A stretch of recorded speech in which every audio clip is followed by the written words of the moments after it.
Assalamualaikum warahmatullahi wabarakatuh. Kali ini gue akan bahas tentang, kayaknya minggu kemarin lagi heboh banget ya, mengendorse untuk pasangan calon kepala daerah. Nah, siapa sih yang paling bakal mendapatkan benefit elektoral daripada kegiatan mengendorse ini? Yuk kita bahas dalam video ini. Pertama-tama, ada banyak kali yang mengendorse kemarin ya. Ada mulai dari mantan presiden saat ini, mantan calon presiden dan mantan gubernur. Yang mana ya yang kira-kira bakal paling efektif? Gue bahas cuma 2 provinsi aja kayaknya. Karena 2 provinsi ini yang paling menjadi battleground daripada PDI Perjuangan dan KIM. Dan ini pula yang menjadi paling menjadi perhatian dan yang paling banyak dapat endorse.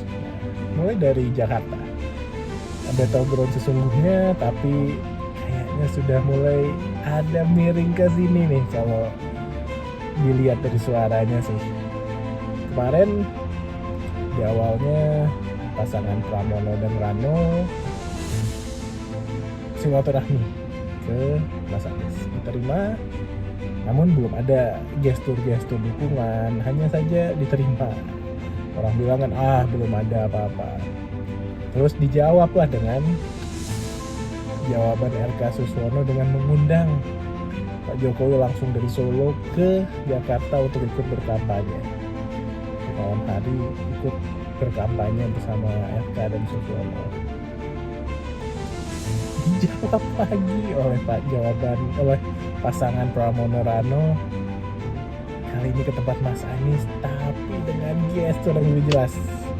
Mas Anies mengajukan angka 3 dan ditambah lagi setelah itu Mas Anies mengikuti kampanye Pramono Rano dan secara terang-terangan mengajak untuk memilih Pramono Rano.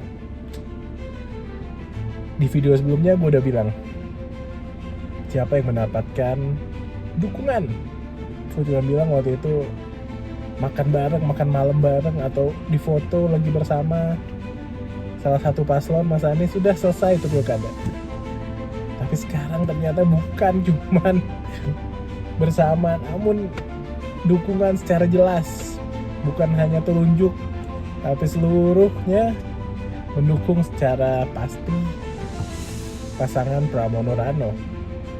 Ini bisa dibilang mirip ketika Pilpres 2024 dulu, pasangan Prabowo dan pasangan Ganjar memperebutkan suara pemilih Pak Jokowi, suara yang puas terhadap pemerintahan Pak Jokowi. Waktu itu Prabowo dan Ganjar masih berlomba-lomba, pemilih pun masih bingung yang mana yang paling di-endorse Pak Jokowi nih. Sehingga waktu itu di survei masih 50-50 lah, kedua ini masih mendapatkan 30% sekian. Akhirnya setelah Pak Jokowi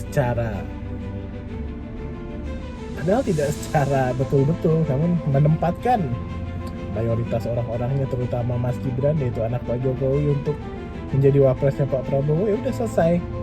Berarti kan telunjuknya Pak Jokowi ada di Pak Prabowo. Oleh karena itu terjadilah kemarin 58% dan teori bejana berhubungan yang banyaklah dikemukakan oleh ahli-ahli politik.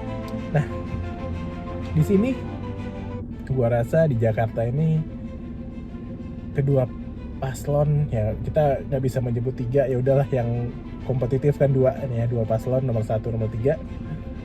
Kedua paslon ini mencari dukungan dari Mas Anies atau biasa disebut anak-anak Abah. Gimana caranya? Ya jelas harus mendapatkan dukungan dari abahnya. Sementara kemarin masih diam. Meskipun banyak yang mengklaim, kayak Kang Emil juga pernah berbicara, menurut survei kan anak-anak Abah, Ahokers banyak juga yang memilih RK Suswono. Tapi setelah kemarin secara terbuka, secara jelas, secara eksplisit tidak ada tersembunyi apapun udah jelas banget mendukung Pramono dan Rano. Gue sih memprediksi, gue sih berpendapat, padahal sebelum itu juga SMRC kan udah menyatakan 4639,7% udah lewat margin of error-nya. Ditambah ini lagi, ditambah nggak tahu kenapa pasangan yang kadang-kadang ditakdirkan kalah itu banyak blundernya di akhir-akhir. Nah, ini terjadi juga di RK Susono, nggak tahu mana dia banyak blunder, mulai dari ngomongin janda lagi, nyerang Ahok lagi, kasih program-program yang gimmick-gimmick lagi. Ya, nggak tahu tanda-tanda alam atau apa. Gue kadang percaya nggak percaya atau gimana lah, atau tim sesnya ada banyak yang mungkin menyusup atau gimana, gue nggak paham. Cuman ya begitu keadaannya, makin akhir kayaknya makin miring ke sebelah nomor 3. Gue bisa bilang 5545 pemilih Pram dan Rano bakal lebih tinggi kayaknya, sekitar 5545 mungkin. Ya, kita lihat sih, mudah-mudahan Jakarta mendapatkan yang terbaik lah ya. Yang tidak hanya memikirkan legasinya sendiri, yang tidak hanya memikirkan bangun ini, bangun itu, tapi juga melanjutkan legasi dari gubernur-gubernur sebelumnya, karena satu keberlanjutan itu merupakan yang dicari oleh rakyat. Jangan sampai pembangunan itu terputus, setiap pemilu, setiap pilkada terputus. Kita itu kan ingin pembangunan yang berkelanjutan, nggak cuman legacy dari gubernur itu yang dibanggakan, tapi yang sebelum-sebelumnya juga dirawat, dijaga, diberikan lagi perbaikan, diperbaiki lagi. Nah, di situ semoga Jakarta mendapatkan yang terbaik. Terus battleground kedua yang sebenarnya ini lebih menarik lagi, yaitu di Jawa Tengah. Kenapa? Kemarin Pak Ahmad Lutfi mendapatkan endorse dari Presiden saat ini, yaitu Pak Prabowo. Bagaimana? Apakah naik?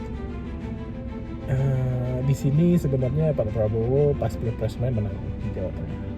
Sukses mematahkan bahwa Jawa Tengah itu ini kan kandang banteng, bla bla bla, Ganjar pasti menang. Tapi ternyata Prabowo Gibran menang.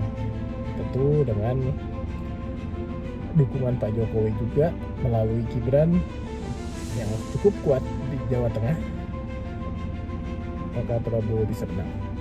Nah, tapi untuk pilkada ini gua rasa sih bukan cuman tentang siapa yang mendukung siapa, tapi bagaimana sosoknya. Sosok Andika Perkasa yang diusung PDI Perjuangan sebelumnya tidak ada membawa beban apapun. Even dari kalau kita lihat dari institusi yang sebelumnya di mana paslon ini berkarir, Pak Andika dari TNI dan Pak Ahmad Lutfi dari polisi, mungkin kita bisa membaca survei kepercayaan publik, TNI sering kali berada di atas polisi. Nah, itulah yang menjadi keunggulan Pak Andika. Kedua orang ini memang belum ada terkena kasus apapun, jadi tidak bisa dinilai kebersihannya. Namun cari institusi itulah yang mendapat stigma dari masyarakat. Di sini pun PDIP sukses membawa Pak Andika dari yang sebelumnya tidak diperhitungkan di Pilgub Jawa Tengah, sampai akhirnya sekarang sudah kompetitif, sangat-sangat kompetitif, bisa bersaing neck to neck dengan Pak Ahmad Lutfi yang sudah beberapa tahun ke belakang mengkampanyekan dirinya. Kita boleh tanya ke warga Jawa Tengah gimana baligo Pak Ahmad Lutfi ketika menjadi Kapolda, di mana-mana kan ya katanya. Ternyata beberapa tahun bisa disaingi secara kompetitif oleh Pak Andika dan PDI Perjuangan timnya. Disinilah kita lihat bagaimana pilkada itu bukan cuma siapa mengendorse siapa, tapi ya sosoknya. Mas Ahmad Lutfi udah di-endorse oleh Prabowo, di-endorse oleh Jokowi. Tapi ketika sosok dari Ahmad Lutfi-nya belum bisa mendongkrak, ya agak berat. Sehingga dari kemarin udah bertahun-tahun mungkin secara elektoral itu yang udah dia kumpulkan, cuman agak susah untuk naik lagi. Sementara dari Andika ini meskipun baru, tapi dia sukses mendongkrak elektabilitasnya sehingga trennya sangat-sangat positif, sangat-sangat bisa naik. So, di kemarin pun para peneliti di survei-survei belum bisa menyimpulkan siapa yang bakal menang di Pilgub Jawa Tengah. Cuman kalau dari perkiraan gue sih, dilihat dari tren, bagaimana tren Andika yang benar-benar menanjak dan kita belum tahu kapan ujungnya. Kalau di saham itu belum tahu kapan resistensinya, ya ini masih bisa menanjak. Sementara dari Pak Ahmad Lutfi trennya masih sideways saja di sekitar situ. So akan ada suatu titik di mana kayaknya popularitas Pak Andika bakal menggeser Ahmad Lutfi. Entah itu sebelum 27 November atau setelah 27 November, karena ini masalah timing aja sih. Kalau itu trennya bisa menembus sebelum 27 November, ya otomatis Pak Andika menang. Namun kalau setelah 27 kan ya udah lewat, Pak Lutfi yang menang. Kita lihat.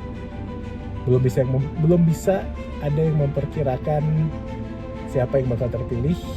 Kalau gue ini bakal sangat tipis. Mungkin selisihnya hanya 1-2%.